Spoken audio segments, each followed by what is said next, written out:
नमस्कार, सत श्री अकाल, आदाब।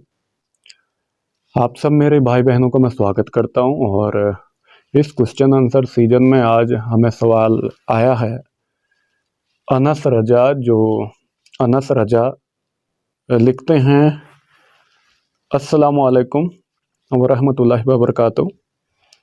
और लिखते हैं कि फिलोसोफर हिम्मत जी आपसे एक बहुत इम्पोर्टेंट सवाल पूछ रहे हैं। इस संबंध में आप एक क्लियर और स्पष्ट जवाब दें। सवाल इन्होंने जो किया है वो है, हज़रत बाबा गुरु नानक अलैहिस्सलाम एक मुसलमान थे।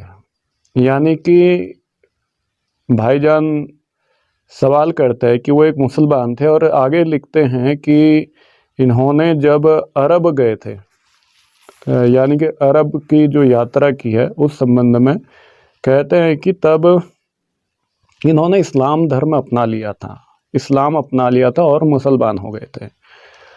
इसके बाद ये आगे कहते हैं कि ये the university of Lahore Pakistan यहाँ के प्रोफेसर रह चुके हैं और प्रेजेंट में इनकी उम्र है 62 ईयर।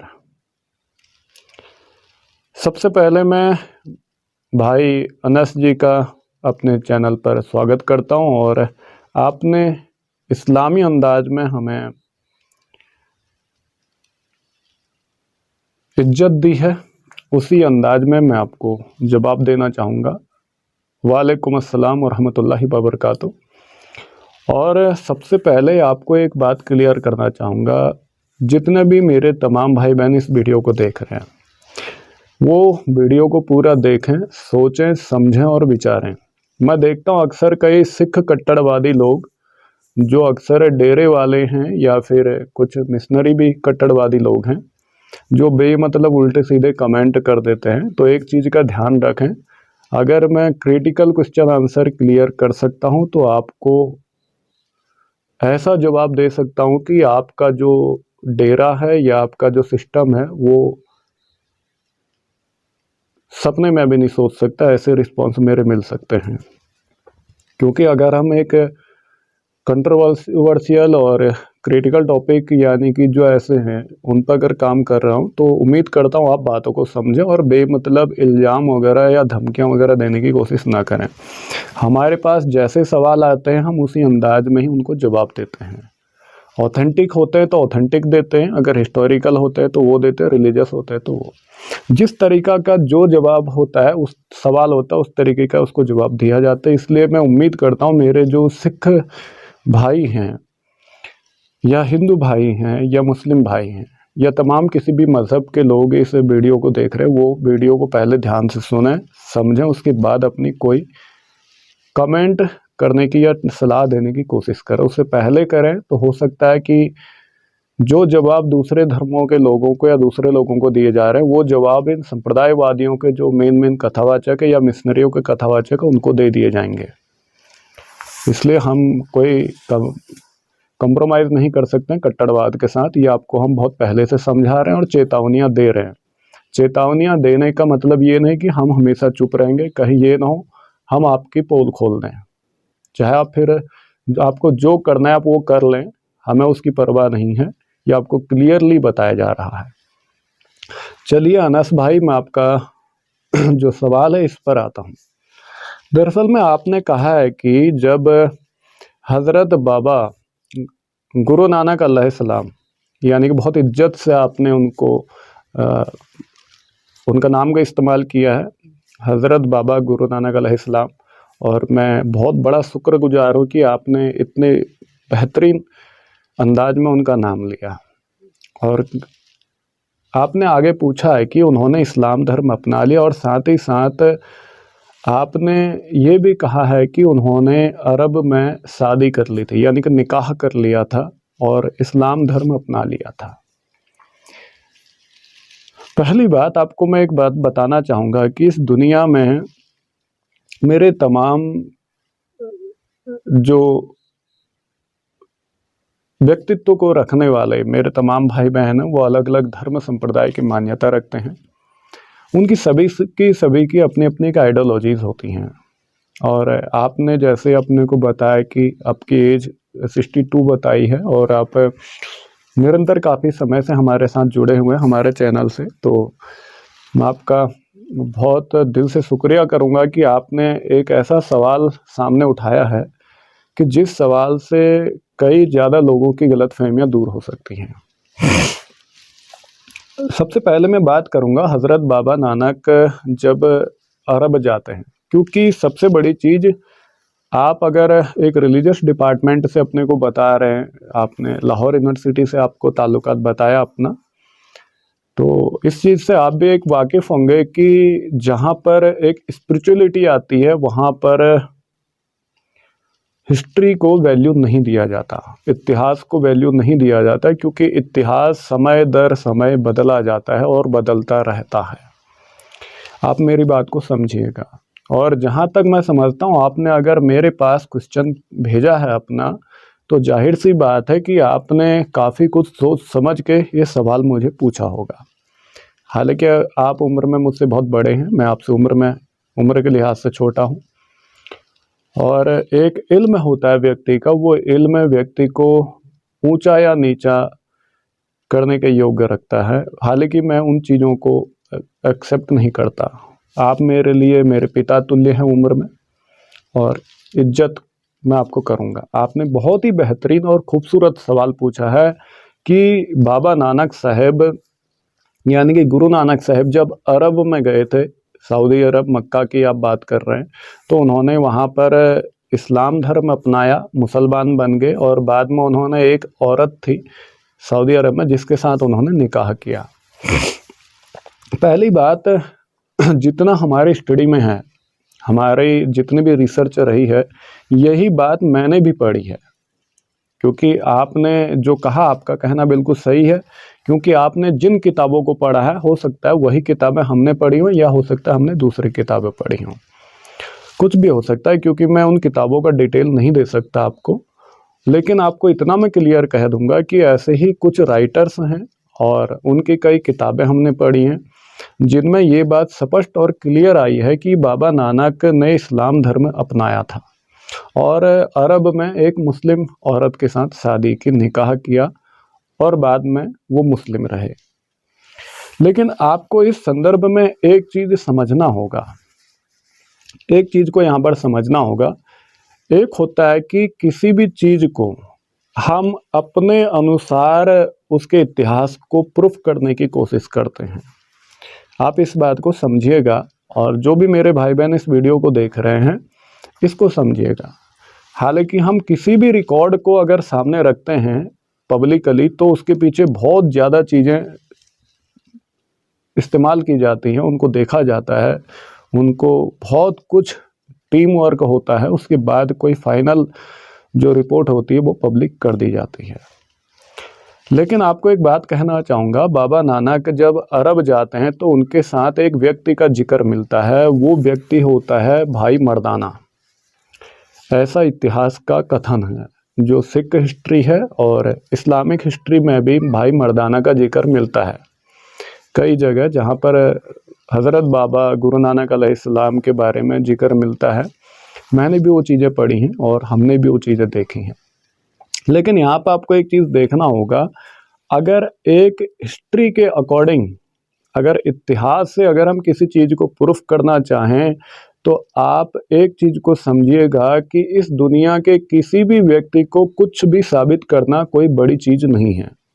जैसे कि मैं आपको एक एग्जांपल के तौर पे बताऊं, जैसे मोहम्मद मुस्तफ़ा सल्लल्लाहु अलैहि वसल्लम के जो कंसेप्ट थे, हज़रत बाबा गुरु नानक अलैहिस्सलाम के जो कंसेप्ट थे, या कृष्ण के जो कंसेप्ट थे, या उसके बाद जीसस के जो कंसेप्ट रहे हैं, महावीर के जो सिद्धांत रहे हैं, उसके बाद लाओ त्से के जो कंसेप्ट हैं चाइना से, उसके बाद अगर मैं और भी अगर गहराई में जाऊं तो हम बुद्धिज़्म को देख सकते हैं, या फिर पारसी धर्म को देख सकते हैं, जरथुस्ट्रा वगैरह। इनके जो कंसेप्ट हैं वो काफ़ी ज़्यादा सिमिलर मिलते हैं, बहुत ही ज़्यादा सिमिलर हैं। लेकिन कई लोग इन चीज़ों को समझने में गलतियां कर देते हैं।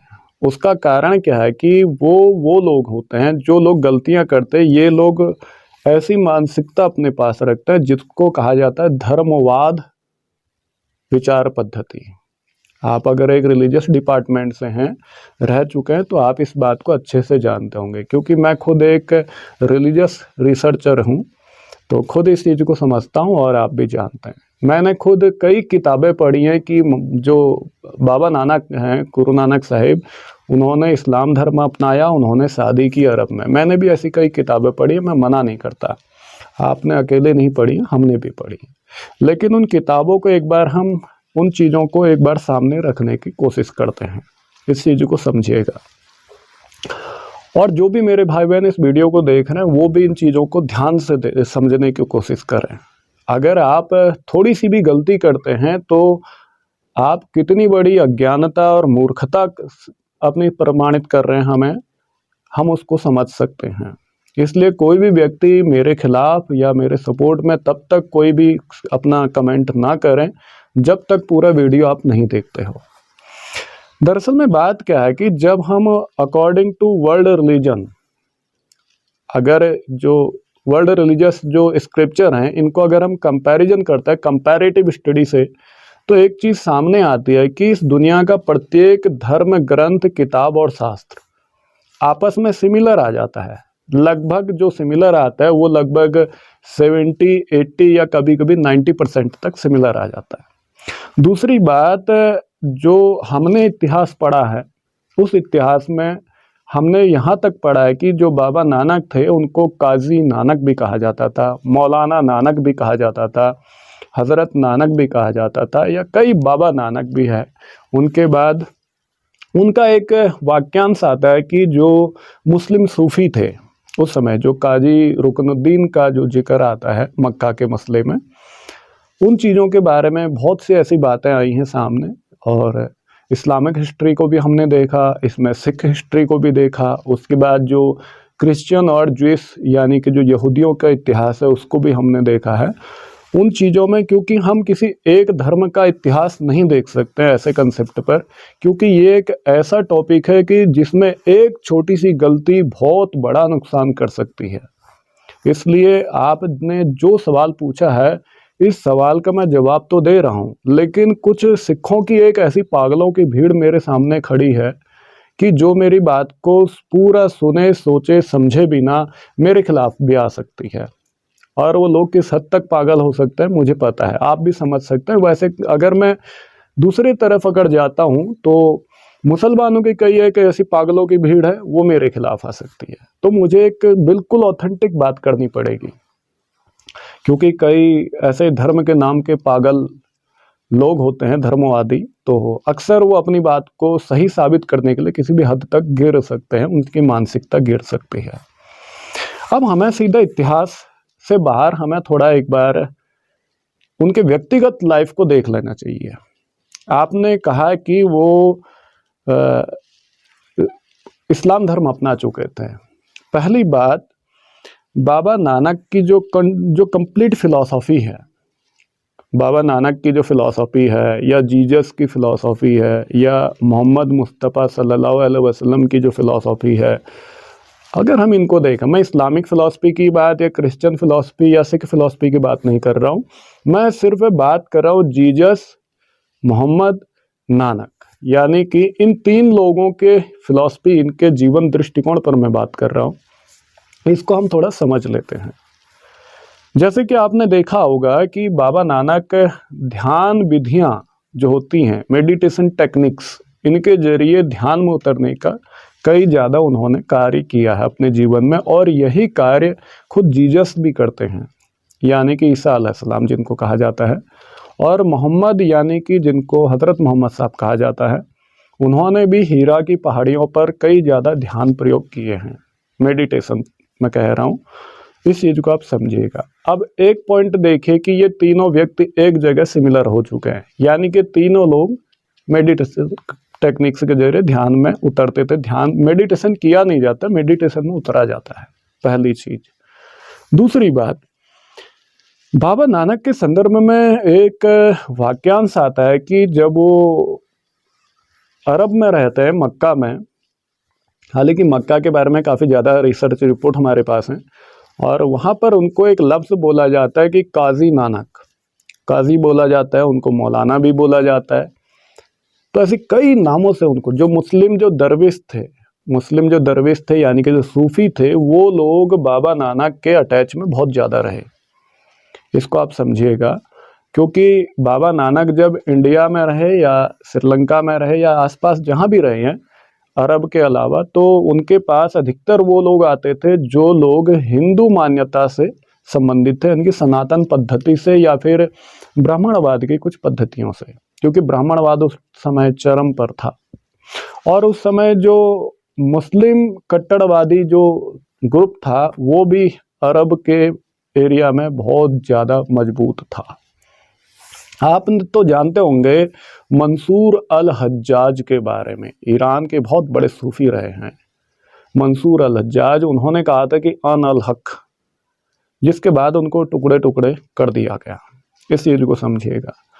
और बाबा नानक ने इस संबंध में ये कहा है कि ईश्वर एक है या अल्लाह एक है या खुदा एक है या फिर उसको सत्य नाम कहा, यानी कि वो जो सत्य है या ओंकार है वो एक है। आपने दूसरी तरफ देखा होगा कि बाबा नानक की जो मैरिज का कंसेप्ट आपने बताया कि उन्होंने अरब में निकाह किया और इस्लाम धर्म अपनाया। पहली बात, हमें इसमें एक चीज़ समझना पड़ेगा, इस्लाम का मीनिंग होता है सलम, यानी कि पीस, शांति, प्रिय मजहब यानी कि धर्म। और दूसरी बात, जो नानक जो वर्ड है, नानक वर्ड पर्शियन इत्यादि शब्दों से बना हुआ है, वो आपको भी पता है। और सबसे इम्पोर्टेंट चीज़ इसमें ये रही है कि अगर इस्लाम का मतलब शांति था तो बाबा नानक भी अपने जीवन में शांति का मैसेज दे रहे थे, यानी कि पीस का, ह्यूमैनिटी का, इंसानियत का। और उनका भी एक ही कंसेप्ट था, जैसे कि कुरान में सूरह इखलास 112 में एक 4 आयतें हैं, कुल हुवल्लाहु अहद अल्लाहु समद लम यलिद वलम यूलद वलम यकुल लहु कुफुवन अहद। कहो कि अल्लाह एक है। बाबा नानक भी कहते हैं कि जो खुदा है या ईश्वर या वाहिगुरु है वो एक है। फिर उसके बाद कहते हैं कि अल्लाहु समद लम यलिद वलम यूलद, कहते हैं कि उसके अलावा कोई माबूद नहीं, जो पूजने योग्य उसके अलावा कोई नहीं है, और ना उसके कोई माता पिता हैं और ना ही उसने किसी को जना, ना उसके कोई अपने बच्चे हैं। और यही बात बाबा नानक भी कह रहे हैं कि जो ईश्वर है या अल्लाह है। और यहाँ पर भी अब बाबा नानक और मोहम्मद मुस्तफ़ा सल्लल्लाहु अलैहि वसल्लम, इन दोनों के कंसेप्ट बिल्कुल सिमिलर हो जाते हैं। हालांकि मैं आपको एक कंपैरेटिवली बात नहीं कर रहा हूँ, मैं आपको जस्ट उन्हीं अंदाजों में बता रहा हूँ जैसे आपने मुझसे सवाल पूछे हैं। मैं चाहूँ तो इसको कंपैरेटिव करके भी सामने रख सकता हूँ और प्रूफ कर दूंगा हर एक चीज़ जैसा उचित लगता है और जैसा हमारे सामने रिपोर्ट है। कंपैरेटिवली हर चीज़ को सामने रखा जा सकता है, समय आने पर वो रखेंगे। और आपने जिस अंदाज में सवाल पूछा उसी अंदाज में आपको बताया जाए। और दूसरी तरफ जब जीसस की कहानी देते हैं तो जीसस क्या कहते हैं, लव इज़ गॉड, यानी कि प्रेम ही ईश्वर है। इन तीनों को समझिएगा। यहाँ पर लव, अगर प्रेम होगा तो कॉमन सी बात है, शांति हो जाएगी, पीस हो जाएगा। और अगर हम इस्लाम वर्ड को देखें, यहाँ से भी शांति हो जाएगी। और बाबा नानक जो बात कह रहे हैं, बाबा नानक भी यही बात कह रहे हैं कि भैया इस दुनिया में ना तो कोई हिंदू है ना मुसलमान है। अगर उस समय बाई चांस सिख लोग भी होते तो वो ये कहते यहाँ सिख भी नहीं है। पहली चीज, नानक की फिलॉसफी जो है वो स्पिरिचुअल है, उसका जो कनेक्शन है वो कॉस्मिक लॉ से है, यूनिवर्सल लॉ से है, इस चीज़ से उनका कंसेप्ट है। तो इस चीज़ से हमें ये कभी भी ये नहीं समझना चाहिए कि एक व्यक्ति है उसने इस्लाम अपना लिया या ये किया। क्योंकि बाबा नानक ने इस्लाम की इज्जत की, तोरा, ज़बूर, इंजील और कुरान की इज्जत की, तो साथ ही साथ उन्होंने भक्ति मूवमेंट और सूफी मूवमेंट दोनों को गले लगाया। ठीक है, नानक नमाज पढ़ते भी थे और नमाज पढ़ाते भी थे, और एक जिक्र हमने भी देखा है कि वो अस्सलाम अलैका वाले, जो हम बोलते हैं अस्सलाम वालेकुम, तो उन्होंने लफ्ज़ बोला है वहाँ पर अस्सलाम अलैका, यानी कि सलाम अलैका ये वर्ड है। तो इसको उन्होंने कई बार बोला हुआ है। जब हम नानक की जो लाइफ स्टोरी आती है अरब की, उसको देखते हैं तो वहाँ हमें ये देखने को मिलता है। लेकिन एक चीज़ आप खुद सोचिए, मेरे आप किसी भी वीडियो में देखें कि मैं अक्सर बोलता हूँ, नमस्कार भी बोलता हूँ, सत श्री अकाल भी बोलता हूँ, आदाब भी बोलता हूँ। नमस्कार का मतलब होता है इदम नममे, यानी कि मैं आपके अंदर से जो प्रभुत्व है, ईश्वरीय अंश है, मैं उसको नमस्कार करता हूँ। मैं नहीं, जो मेरे अंदर का ईश्वरीय अंश है वो आपके अंदर के ईश्वरीय अंश को नमस्कार करता है। यानी कि मैं आपके या किसी व्यक्ति के आगे नमस्कार नहीं कर रहा हूँ, उस चेतना में जो वो रूह जिसको कहा गया है, आत्मा रूप में जो ऊर्जा है, एनर्जी है, उसको नमस्कार किया जा रहा है, एक ऊर्जा से दूसरी ऊर्जा। उसमें ना कोई छोटा है ना कोई बड़ा। दूसरी बात, नानक ने, आपने कहा कि इन्होंने इस्लाम अपना लिया, एक चीज़ तो क्लियर हो गया कि नानक को अगर इस्लाम अपनाने की बात है तो नानक तो खुद ब खुद एक मोमिन बन रहे हैं। अगर हम एक यूनिवर्सल लॉ की बात करें तो फिर दूसरी तरफ, एक तरफ अगर नानक मुसलमान साबित हो रहे हैं क्योंकि बाबा नानक ने यूनिवर्सल लॉ को एक्सेप्ट किया है, दूसरी तरफ अगर हम मोहम्मद मुस्तफ़ा सल्लल्लाहु अलैहि वसल्लम को देखें तो वो भी तो फिर हिंदू मालूम पड़ते हैं। अब थोड़ा ये क्रिटिकल पॉइंट बना, अगर नानक मुसलमान हैं, उन्होंने इस्लाम अपना लिया, नो प्रॉब्लम, और नानक के जो जन्म होता है वो एक हिंदू घर में होता है, क्षत्रिय कुल में उनका जन्म होता है, वैदिक खानदान था उनका। इस नाते अगर हम देखें, क्योंकि नानक तो हालांकि हिंदू मुसलमान को मानते ही नहीं थे, वो एक इंसानियत की, रूहानियत की बात कर रहे हैं। अगर दूसरी तरफ देखें, अगर हम कंपैरिजन दे दें खुद मोहम्मद मुस्तफ़ा सल्लल्लाहु अलैहि वसल्लम को हिंदू स्क्रिप्चर्स के साथ, क्योंकि बाबा नानक तो उस टाइम कोई धर्म ग्रंथ लिखे नहीं थे, सीधी बात, और सिख धर्म मौजूद में था नहीं, तो जाहिर सी बात है वो हिंदू धर्म से पैदा हुए एक बेटे के रूप में घूम रहे थे, कॉमन सी बात है। तो अगर हम वेद और उपनिषद के हिसाब से बात करें, यही सूरह इखलास को अगर हम देखें, क्या कहा है कि कहो कि वो अल्लाह एक है। आपने भी तो पढ़ा होगा ना, एकम सत्य विप्र बहुधा वेदांते, सत्य एक है, उसके अलावा कोई दूसरा है ही नहीं। आप मेरा एक चैनल पर वीडियो है, concept of God in world religion, मेरे चैनल पर पड़ा है, और आप उस वीडियो को देखें, उसमें आप कंप्लीटली समझ सकते हैं। अगर आप रिलीजियस डिपार्टमेंट से, आप इसको अच्छे से जानेंगे। इस चीज़ से एक चीज़ सिद्ध होता है कि अगर नानक मुसलमान होते हैं तो मोहम्मद भी हिंदू हो जाते हैं, मोहम्मद खुद एक सिख हो जाते हैं, क्योंकि नानक जिस यूनिवर्सल लॉ को एक्सेप्ट कर रहे हैं उसी यूनिवर्सल लॉ को मोहम्मद भी एक्सेप्ट कर रहे हैं। यानी कि मोहम्मद साहब और गुरु नानक साहिब दोनों के दोनों एक ही लॉ को एक्सेप्ट कर रहे हैं, जो यूनिवर्सल ट्रुथ है, कॉस्मिक लॉ। लेकिन उसके बाद जब आगे जो कंपैरिजन या जिन्होंने आगे काम किया, उन्होंने अपने अपने मुताबिक कुरान को डिफाइन किया, डेफिनेशन करने की कोशिश की है, या गुरु ग्रंथ को डेफिनेशन करने की कोशिश की है। तो उससे जाहिर सी बात है कि कई ज़्यादा मिलावटें भी होंगी, मिस्टेक्स भी होंगी, बहुत कुछ फ़र्क पड़ेगा। यानी कि जो नानक कहना चाहते हैं वही बात जो हमने देखा है, वो तो मोहम्मद साहब भी वही बात कह रहे हैं, वही भी यूनिवर्सल फैक्ट पर काम कर रहे हैं। दूसरी बात, मोहम्मद साहब भी मूर्ति पूजा के खिलाफ रहे हैं और बाबा नानक भी मूर्ति पूजा के खिलाफ रहे हैं। तीसरी चीज, बाबा नानक पाखंडवाद के खिलाफ रहे, खुद मोहम्मद साहब भी पाखंडवाद के खिलाफ रहे। उसके बाद बाबा नानक ने कास्टिज्म यानी जातिवाद का विरोध किया, तो खुद मोहम्मद साहब ने भी जातिवाद का विरोध किया। बचपन से यह दोनों की कहानी।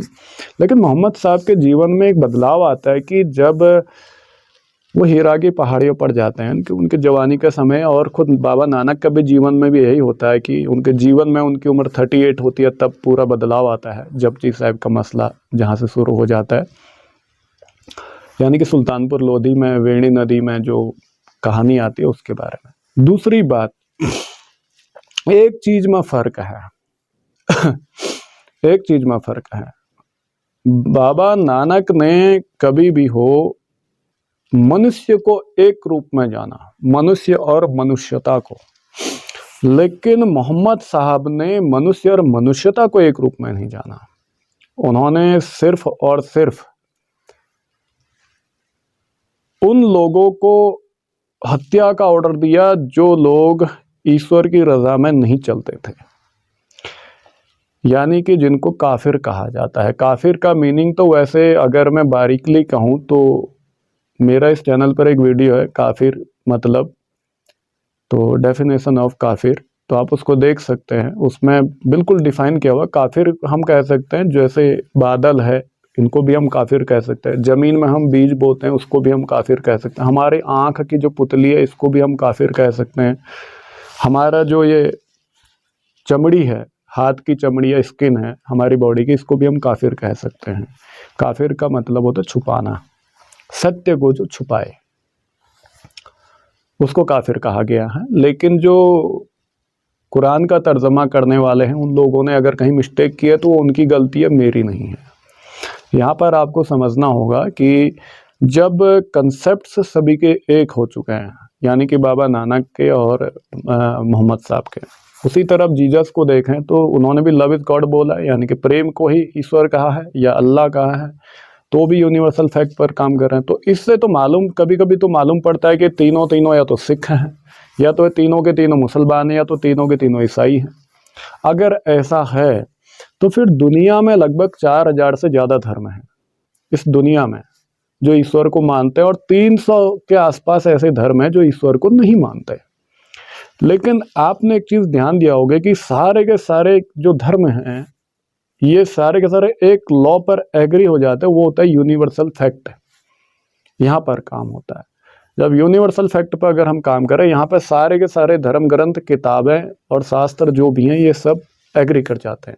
जितने गुरु, पीर, पैगंबर, सेंट्स और सूफी होते हैं ये सब एग्री कर जाते हैं। इससे एक चीज सिद्ध हो जाता है कि भैया जितने भी ये लोग हैं ये सभी की एक ही तरफ इशारा था, जिसको एनर्जी कहो, ईश्वर कहो, अल्लाह कहो, वाहिगुरु कहो, कुछ भी नाम दे दो आप, इसको आप समझ लीजिएगा, क्योंकि मैं बिल्कुल न्यूट्रल या कॉमन शब्दों का इस्तेमाल करके आपको बात कर रहा हूं, और आप भी मेरे भाई लोग जो इसको समझ रहे हैं। लेकिन जब जो लोग जुर्म करते थे उनके खिलाफ हजरत मोहम्मद साहब ने तलवार उठाई, और गुरु नानक साहब ने तलवार नहीं उठाई, हथियार नहीं उठाया, लेकिन बदले में जो सिख परंपरा, गुरु परंपरा में आगे जो गुरु आते हैं उन्होंने हथियार उठाए हैं। वो कंसेप्ट एक अलग आता है, वो भी कभी क्लियर कर दिया जाएगा, क्योंकि आपने जो डिटेल में मेरे पास क्वेश्चन भेजा था वो काफ़ी बड़ा लंबा था, और पूरे के पूरे क्वेश्चन को क्लियर एक ही वीडियो में क्लियर नहीं किया जा सकता। अब बात आगे आती है कि यहाँ से एक चीज़ तो क्लियर होगी, ना तो मोहम्मद साहब मुसलमान थे, उनका जन्म एक यहूदी घर में हुआ था, यानी कि कुरैश खानदान में। और कुछ लोग कहते हैं कि मोहम्मद साहब का जन्म एक ईसाई घर में हुआ था, लेकिन मेरा अपना ये समझना है मोहम्मद साहब का जन्म चाहे किसी भी खानदान में हुआ, किसी भी घर में हो, कुरैश खानदान हो या कुछ भी हो, बाबा नानक का जन्म चाहे बेदी खानदान में हो या किसी में भी हो, वो क्षत्रिय वर्ण से किससे भी हो, उससे कोई फर्क नहीं पड़ता, ये मायने नहीं रखता। क्योंकि जब एक स्पिरिचुअल व्यक्ति खड़ा होता है, आध्यात्मिक व्यक्ति खड़ा होता है, वो इस दुनिया की बनाए किसी भी परंपरा को गले नहीं लगाता। नानक और जो मोहम्मद साहब हैं, दोनों के दोनों एक ही कंसेप्ट पर काम कर रहे हैं कि ईश्वर एक है, जिसकी मूर्ति नहीं बनाई जा सकती, जिसका कोई चित्रण नहीं किया जा सकता, जिसकी बराबरी किसी के साथ नहीं की जा सकती। ये बात क्लियर है। लेकिन अब यहाँ पर विवाद का एक टॉपिक आता है कि बाबा नानक मुसलमान बन जाते हैं। आपने जो कहा कि वो मुसलमान बन गए थे और उन्होंने निकाह किया था एक औरत से, मुस्लिम औरत से, अरब में। पहली बात इस चीज़ को समझिएगा, क्योंकि कई लोग तो कहते हैं कि उन्होंने सलाम अलैका भी बोला था। अगर बाबा नानक सलाम अलैका बोल रहे हैं, वो नमाज भी पढ़ रहे हैं, वो कुरान पढ़ रहे हैं, लोगों को पढ़ा रहे हैं, इसका मतलब ये नहीं है कि वो मुसलमान हो जाते हैं, वो इस्लाम को एक्सेप्ट कर लेता है। इसका मतलब ये नहीं है। और मेरी नज़रों में मुसलमान वो व्यक्ति है जो व्यक्ति एक खुदा पर विश्वास रखता हो, जो मानवता को प्रेम करता हो, हालांकि मैं इसके डीप मीनिंग नहीं दे रहा हूँ, जिसमें कास्टिज्म ना हो, जिसमें जातिवाद ना हो, जिसमें धर्मवाद ना हो, यानी कि मोमिन कहा जाता है जिसको हार्ट ऑफ इस्लाम कहा जाता है। यानी कि अगर हम और भी गहराई से बोलो, अगर ऐसा कोई व्यक्ति है वो मोमिन है। इस संबंध में बाबा नानक ने मुसलमान और मोमिन के संबंध में कई बातें कही है, मैं उनको भी समय आने पर सामने रखूंगा। लेकिन कोई भी व्यक्ति अगर मुस्लिम कट्टरवाद को गले लगाता है तो वो हो सकता है मौलवी मौलाना मुल्लाओं वाला इस्लाम हो सकता है, लेकिन मोहम्मद साहब वाला इस्लाम वो नहीं हो सकता। दूसरी तरफ अगर कोई सिख कट्टरवादी व्यक्ति अगर खड़ा होता है तो वो सिख धर्म के कट्टरवादी विचारधाराओं वाली भीड़ का एक हिस्सा हो सकता है। वो गुरु नानक ने जो शिक्षा दी थी उसको अपनाने वाला सिख नहीं हो सकता। इसको आप समझिएगा मैं क्या कहना चाह रहा हूँ। क्योंकि पहली बात, किसी चीज को गले लगाना और किसी चीज को छोड़ने का मतलब ये होता है कि आपकी नजरों में एक चीज सही है और दूसरी चीज गलत है। आप अगर सारे वीडियोस देखते हैं, तमाम वीडियोस जैसे आपने कहा, तो आपने एक चीज़ ध्यान दिया होगा, मैं नमस्कार भी बोलता हूँ, सत श्री अकाल भी बोलता हूँ, और अस्सलाम वालेकुम व रहमतुल्लाहि व बरकातहू भी बोलता हूँ, या अस्सलाम वालेकुम भी बोलता हूँ, या आदाब भी बोलता हूँ। ये तमाम लफ्ज़ बोलता हूँ। आपने देखा होगा मैं कुरान भी पढ़ता हूँ, बाइबल भी पढ़ता हूँ, गीता उपनिषद भी पढ़ता हूँ, गुरु ग्रंथ भी पढ़ता हूँ, तमाम और किताबों को भी पढ़ता हूँ। लेकिन इसका मतलब ये नहीं है कि मैं वो सब हो जाता हूँ। एक जो आलिम व्यक्ति होता है, उस व्यक्ति को हर उस किताब को पढ़ना चाहिए, हर उस धर्म ग्रंथ या शास्त्र को पढ़ना चाहिए जिसमें वो खुदा के संबंध में कोई भी बात लिखी हो। दूसरी बात, उसको वो भी सारी किताबों का अध्ययन करना चाहिए, उन किताबों का भी जिनमें उस खुदा या ईश्वर की खिलाफत में वाक्यांश लिखे हों। तभी वो आस्तिक और नास्तिक मान्यता वाले लोगों को बात करने योग्य होगा। दूसरी चीज, बाबा नानक ने अरब में एक मुस्लिम औरत से निकाह किया था। इस संबंध में आज तक ऑथेंटिक रिकॉर्ड नहीं मिल पाया।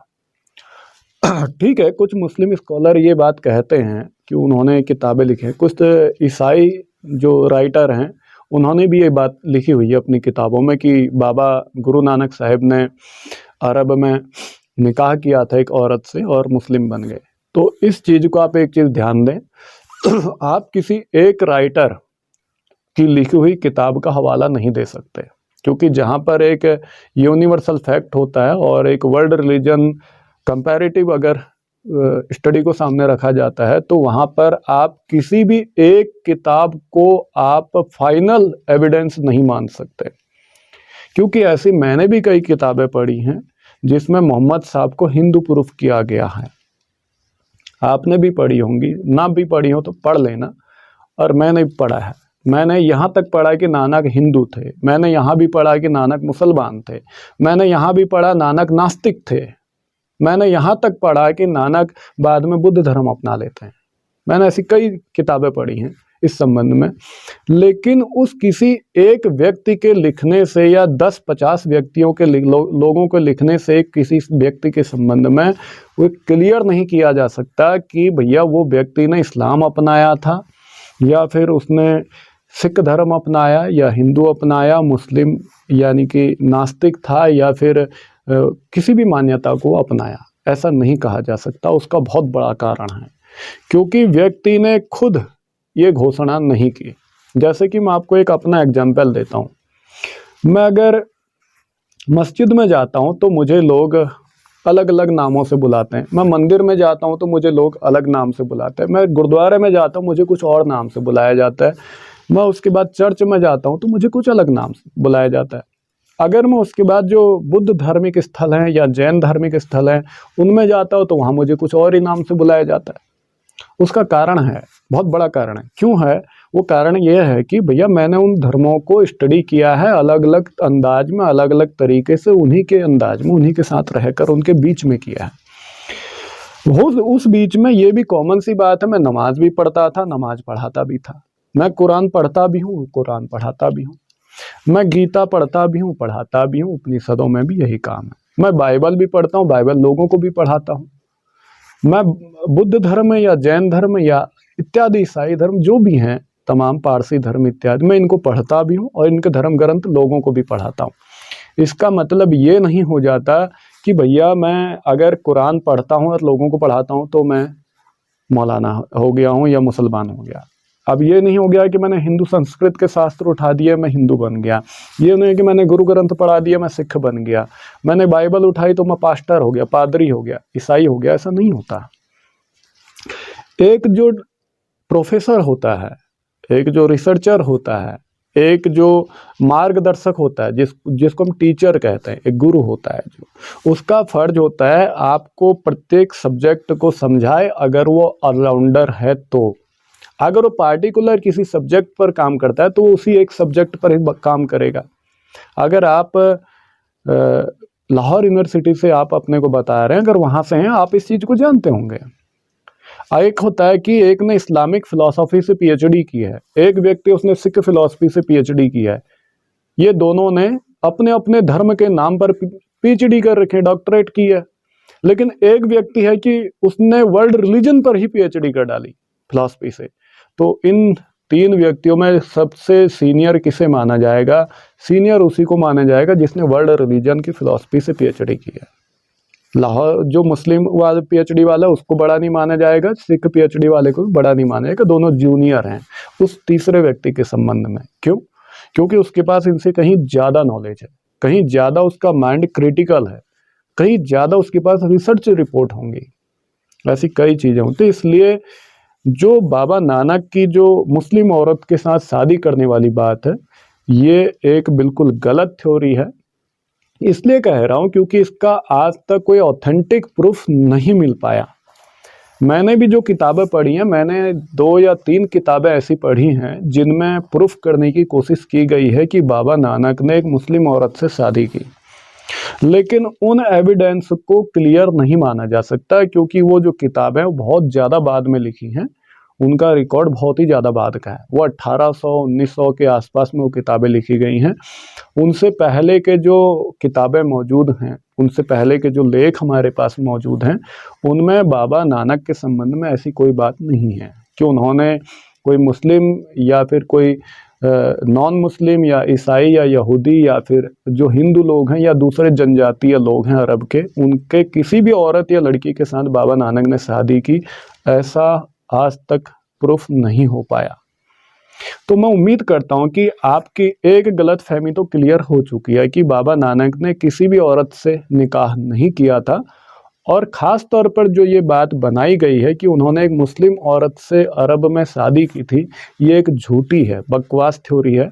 इसका बाबा नानक के जीवन से कोई लेना देना नहीं है। क्योंकि सबसे बड़ा कारण यह है कि मक्का में जब बाबा नानक की अगर हम स्टोरी पर बात करते हैं तो मक्का में जो बाबा नानक ने अपना समय बिताया है वो लगभग 3 से 4 महीने का टाइम बताया गया है। 3 से 4 महीना बाबा नानक मक्का में रहे हैं, ऐसा रिकॉर्ड अब तक सामने आया है।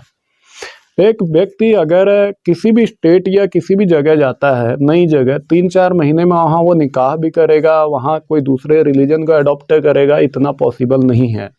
चाहे आज हो या 500 साल, 550 साल हो या 10,000 साल पुराने की कहीं की भी हिस्ट्री उठा लें, किसी भी जगह 3-4 महीना स्टे करने के बाद आप वहाँ पर लोगों में इतना यकीन नहीं दिला सकते कि वो आपके साथ अपनी लड़की का निकाह या मैरिज करवा दें।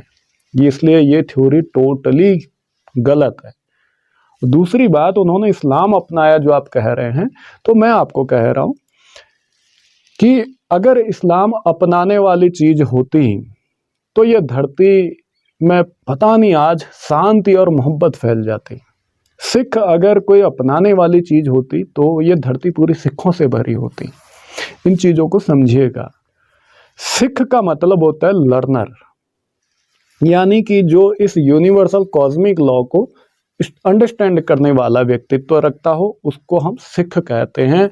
हम उसे सिख नहीं कह सकते जो सिर्फ गुरु ग्रंथ को पढ़ता हो या सिर्फ 10 सिख गुरुओं को मानता हो, उसको सिख नहीं कहा जा सकता। एक यूनिवर्सल फैक्ट की बात करें तो बाबा नानक फिलॉसफी से अगर हम बात करें, सिख वो व्यक्ति है जो इस यूनिवर्सल कॉस्मिक लॉ को, इस अस्तित्व के नियम को अगर गले लगाता है, अपने जीवन में उतारता है, जो किसी भी प्रकार का भेदभाव नहीं करता है किसी भी व्यक्ति या दृष्टिकोण के संबंध में, तो वो जो व्यक्ति है वो शख्स सिख है। और खुद बाबा नानक सिख हैं, उस यूनिवर्सल लॉ को एक्सेप्ट करने वाले भक्त हैं, उस यूनिवर्सल लॉ को एक्सेप्ट करने वाले सूफी हैं, उस यूनिवर्सल लॉ को एक्सेप्ट करने वाले हिंदू हैं, और यही जो कॉस्मिक लॉ है इसको एक्सेप्ट करने मुस्लिम, जैन, नास्तिक, आस्तिक सब कुछ है। और यही थ्योरी काम करती है खुद मोहम्मद साहब पर। उन्होंने एक यूनिवर्सल फैक्ट पर काम किया है। हालांकि मैं उन बातों को नहीं लाना चाहता जो इस्लाम की बुराइयां करते हैं या सिख धर्म की बुराइयां करते हैं, मैं उनकी बात नहीं कर रहा हूँ। मैं उन बातों को ला रहा हूँ कि बाबा नानक और मोहम्मद साहब ने कभी ये घोषणा नहीं की कि वो मुसलमान हैं, उन्होंने कभी ये घोषणा नहीं की कि वो सिख हैं। पहली चीज़ हमें ये देखना होगा। और उनके जो जीवन की फिलॉसफी है, लाइफ जो फिलॉसफी है, philosophy of Nanak, philosophy of Baba Nanak और मोहम्मद साहब, इनकी अगर हम फिलॉसफी की लाइफ अंडरस्टैंडिंग करें इनकी, तो एक चीज़ क्लियर होता है कि इन्होंने जो भी काम किया इस यूनिवर्सल लॉ के अकॉर्डिंग काम किया। इन्होंने उन चीज़ों का विरोध किया, चाहे इन्होंने हथियार उठाया या नहीं उठाया, ये सारे के सारे उन हालातों के ऊपर डिपेंड करता था जो उस समय हालात वहाँ पर बन रहे थे। क्योंकि ऐसे कई लोग थे जो अपने से गरीब, मजलूम, बेबस, बेसहारा लोगों पर अन्याय और जुल्म कर रहे थे। ऐसे यहूदियों के खिलाफ मोहम्मद साहब ने तलवार उठाई थी, ये सच है। और उनकी तलवार पर स्पष्ट लिखा था, ये तलवार शांति के लिए बनी है या उठी है। तो इसका मतलब ये नहीं है कि वो खून खराबा चाहते थे, ऐसा नहीं है। बाबा, जब मैं मोहम्मद साहब के बारे में हदीसों को पढ़ता हूँ तो कई बार आंखों में पानी आ जाता है, दिल भर आता है जब उनकी लाइफ स्टोरी को अगर मैं पढ़ता हूँ, अंडरस्टैंड करता हूँ। लेकिन आज एक भी मुसलमान ऐसा नहीं दिखता कि जो मोहम्मद साहब के जो बताई गई बातें हैं, उनके उसूल हैं, उन पर कायम हो। मुझे तो नहीं दिखा। अगर आपकी नज़रों में कोई हो तो मुझे ज़रूर बताइएगा, मैं उनसे बात करना चाहूँगा। और दूसरी बात, मैंने ऐसा कोई सिख भी नहीं देखा जो बाबा नानक की जो उनकी शिक्षाएं हैं, उनके जो उसूल सिद्धांत हैं, उनको जिसने गले लगाया हो, उन पर अपनी लाइफ को जीता हो। मैंने ऐसा सिख भी नहीं देखा। क्योंकि ना मैं मुसलमानों का पक्षपात करता हूँ, ना मैं सिखों का पक्षपात करता हूँ, मैं हिंदुओं का पक्षपात नहीं कर रहा हूँ, मैं आस्तिक नास्तिक का पक्षपात कर ही नहीं सकता। मैं एक यूनिवर्सल ट्रुथ जो है मैं उसको सामने रख रहा हूँ। जीसस ने जो बात कही, वो बात को गले लगाने वाले, उस पर जीवन को अपने ढालने वाले लोग आज ईसाइयों में मैंने तो नहीं देखे। बदले में ये हुआ कि उन लोगों ने अपने को मुसलमान साबित करने के लिए 73 टुकड़े कर दिए इस्लाम के। और जिन्होंने अपने को सिख बताया, जो कहते कि हम गुरु नानक के सिख हैं, उन लोगों ने सिख धर्म संप्रदाय को 24 टुकड़ों में तोड़ दिया। तो आप बताइए, क्या ये दोनों में एक भी मुसलमान या सिख है? नहीं है। क्योंकि ये सब पाखंडी जो हैं, धर्म के ठेकेदार, ये मुसलमानों में भी हैं, सिखों में भी, और तमाम दूसरे धर्मों में भी है। इनका एक ही काम है, मनुष्य को धर्म के नाम पर गुमराह करना, एक दूसरे को ब्लेम करके क्या से उल्टा सीधा साबित करना।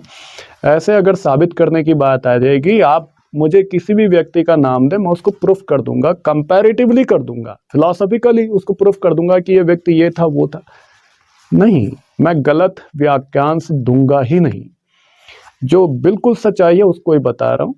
इसको यकीन समझिएगा कि जो बाबा नानक और मोहम्मद साहब हैं, इन दोनों की जो फिलॉसफी बिल्कुल सिमिलर है। दोनों के दोनों बचपन से उन चीज़ों के खिलाफत में रहे हैं जिन चीज़ों को इन्होंने खिलाफत करना था, जैसे पाखंडवाद, बेईमानी, चोरी चकारी इत्यादि बहुत सी बातें। दूसरी बात है कि ऐसी और भी कई जो लाइफ स्टोरीज हैं उनको हमें समझना होगा, क्योंकि जो ये ऐसे जो धर्म के नाम पर गलत फहमियाँ फैलाते हैं, इन लोगों की बातों का आप ना समझें। और अगर ऐसा कोई भी आपको गलत फहमी होती है किसी भी धर्म संप्रदाय के संबंध में, आप हमें सवाल भेजें। आप इस चीज़ से एक चीज़ तो क्लियर हो चुके हैं कि बाबा नानक या फिर मोहम्मद साहब ने उन्होंने घोषणा नहीं की कि ये इस्लाम है, ये सिख है, ये यहूदी है, ये ईसाई, ऐसा नहीं। उन्होंने यूनिवर्सल फैक्ट पर बात की है, यूनिवर्सल ट्रुथ पर काम किया। और इस दुनिया में अगर हम ऐसे ही देखें कि इसने इस्लाम अपनाया, उसने सिख अपनाया, उसने बुद्ध अपनाया, उसने जैन, उसने हिंदू अपनाया, वो ईसाई है, पता नहीं क्या क्या, ऐसे तो 4300 धर्म संगठन हैं इस पृथ्वी पर।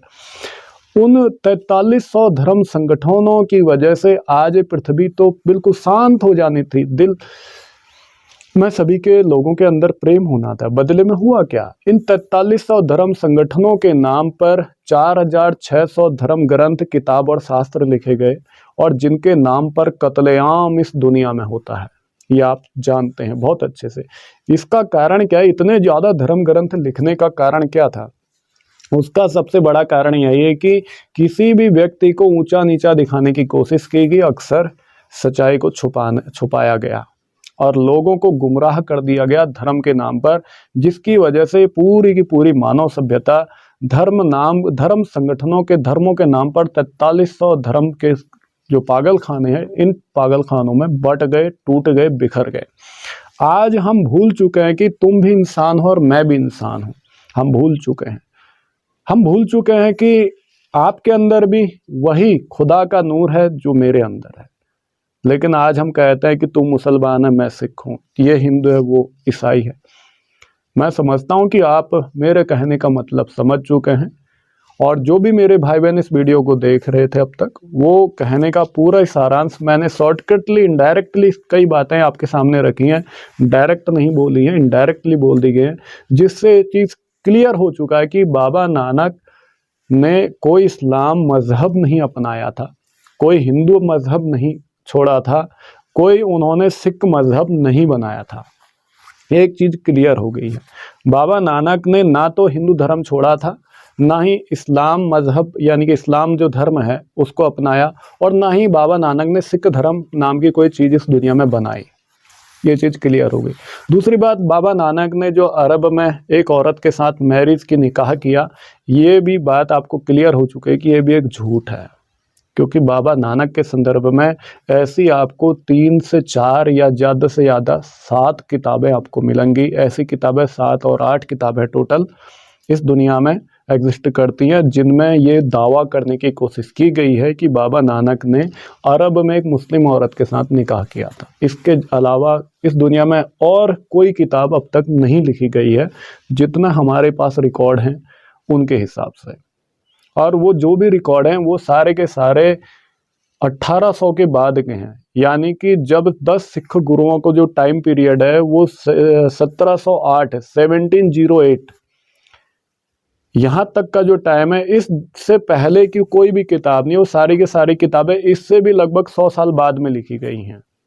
यानी कि जो 10 सिख गुरु हैं उनका टाइम पीरियड लगभग 250 साल है। इन 250 साल के दरमियान ऐसी कोई भी किताब आज तक नहीं लिखी गई, नहीं छापी गई है कहीं भी। कोई भी हमें आज तक ऐसा सोर्स नहीं मिल पाया जिसमें दावा किया गया हो कि बाबा नानक ने किसी औरत के साथ शादी की थी, निकाह किया था। बल्कि जो भी किताबें हमें आज तक मिली हैं वो 1800 से बाद में मिली हैं। जैसे 1836 में किताब लिखी गई है, 1850 में किताब लिखी गई, 1800 लगभग 74 के आसपास एक किताब लिखी गई है। उसके बाद 3 किताबें ये हैं, और उसके बाद कई ज़्यादा किताबें लिखी गई हैं अलग अलग। वो लगभग 1950 से 1980 के दशक तक वो किताबें मौजूद रही हैं। एक किताब अभी मैंने जस्ट देखा था कुछ समय पहले, वो भी लगभग 1990 और 98 के बीच में लिखी गई है, इन 8 सालों के दरमियान, जिसमें दावा किया गया। इसके अलावा मैंने आज तक कोई किताब देखी नहीं। और ये इन बातों से प्रूफ हो जाता है कि जो ये थ्योरी सामने रखी गई है। नानक ने अरब में शादी की थी एक औरत के साथ, इसका मतलब है टोटली झूठ है, बकवास है, ऑथेंटिक नहीं है। इसलिए मैं दावे के साथ कहता हूँ कि आप इस बात को समझ गए होंगे कि ये एक नानक को बदनाम करने की साजिश है मैरिज कंसेप्ट के नाम पर। जैसे मोहम्मद साहब को शादी के नाम पर उनके निकाह से संबंधित कई बातें उल्टी सीधी जोड़ तोड़ कर उनको बदनाम किया जाता है, ठीक उसी तरीके से बाबा नानक को भी बदनाम करने के लिए कई लोगों ने ऐसी किताबें लिखी हैं। उम्मीद करता हूँ आप मेरे भाई बहन इन बातों को समझेंगे और मेरी बातों को तवज्जो देंगे। अगर आप मानवता को प्यार करते हैं, आप अगर सच में मोमिन हैं, और जो भी इस वीडियो को देखने वाले सच में अगर वो इंसानियत को प्यार करते हैं, तो आज हम सब मिलकर इस पूरी पृथ्वी को इंसानियत और मानवता के लिए आगे बढ़ाते हैं। हिंदू, मुस्लिम, सिख, ईसाई, आस्तिक, नास्तिक, इन पागलपन में हम नहीं रहेंगे और हम उस ईश्वर की बातों को लेके चलेंगे जिस ईश्वर की बातों को इस दुनिया के तमाम गुरु, पीर, पैगंबर, सूफी, संतों ने हम मनुष्यों के सामने रखा, हम सब लोगों के लिए रखा है। अलग अलग धर्म ग्रंथों के अंदर जो बातें लिखी गई हैं, हमें उन चीज़ों को समझना चाहिए। हम लोगों में अगर ज़्यादा मतभेद है तो हमें उन चीज़ों में एक चीज़ समझनी चाहिए, जो हम सभी जो लोग हैं, हमारी अलग अलग मान्यताएं, इनके धर्म ग्रंथों में जो सिमिलर बात है उनको गले लगाना चाहिए। जो इनमें बुराइयां हैं उनको छोड़ दो, अच्छाइयाँ तो हम गले लगा सकते हैं। कम से कम आज अगर हम सारे मनुष्य एक हो जाएं तो इस धरती को खून खराबा, लड़ाई झगड़े से हम मुक्त कर सकते हैं। इस धरती को जाति के नाम से हम मुक्त कर सकते हैं।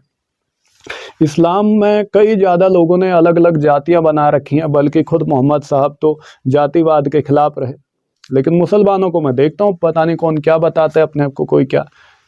और वैसे ही सिखों में है, जातिवाद का विरोध किया गुरु नानक साहब ने, लेकिन सिखों का एक पागलों की भीड़ है, वो जाति के नाम पर पागल हो रखी है। जैसे ही पागल मुसलमानों में भी है।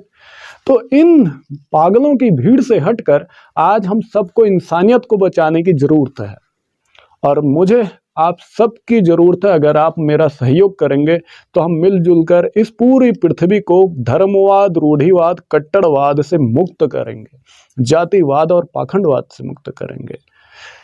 उम्मीद करता हूं आप सब मेरी कही बातों को समझेंगे, इन पर तवज्जो लाएंगे, मानवता को बचाने के लिए अपना एक कदम बढ़ाएंगे। अगर आपको मेरी बातें समझ में आती हैं, अगर सही लगती हैं, अगर आप मानवता को प्यार करते हैं तो वीडियो को शेयर करें, चैनल सब्सक्राइब करें, अपना एक कदम इंसानियत के लिए बढ़ाएं और हमारा सहयोग करें। नमस्कार, सत श्री अकाल, आदाब।